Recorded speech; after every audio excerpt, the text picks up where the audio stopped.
மாநிலம் உருளையன்பேட்டை மற்றும் நெல்லித்தோப்பு சட்டமன்ற தொகுதிக்கு உட்பட்ட பகுதியில் உள்ள திருவள்ளுவர் சாலையில் மறைமலை அடிகள் சாலை சந்திப்பில் இருந்து காமராஜர் சாலை வரை 970 மீட்டர் நீளத்திற்கு இருபுறமும் பழுதடைந்துள்ள யூ வடிவ வாய்க்காலை புதிய கான்கிரீட் யூ வடிவ வாய்க்கால் அமைக்க மற்றும் தார் சாலை மேம்படுத்த ரூபாய் 7.61 கோடி மதிப்பீட்டில் மத்திய சிறப்பு நிதி ஒதுக்கீட்டில் இருந்து அரசு ஆணை பெறப்பட்டுள்ளது.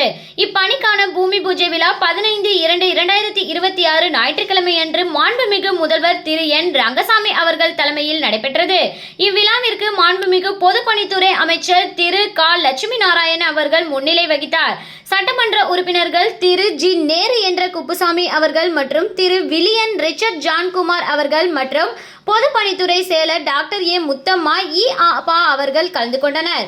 இவ்விழாவில் பொதுப்பணித்துறை தலைமை பொறியாளர் திரு கே வீரசெல்வம் அவர்கள், கட்டிடம் மற்றும் சாலைகள் மத்திய கோட்டம் செயற்பொறியாளர் திரு இ சீனிவாசன் அவர்கள், உதவி பொறியாளர் திரு பி பாலாஜி அவர்கள், இளநிலை பொறியாளர் திரு பி கார்த்திகேயன் அவர்கள், ஒப்பந்ததாரர் MS ஸ்ரீ மாருதி கன்ஸ்ட்ரக்ஷன் மற்றும் இத்தொகுதியைச் சேர்ந்த முக்கிய பிரமுகர்கள் மற்றும் ஊர் பொதுமக்கள் கலந்து கொண்டு சிறப்பித்தனர்.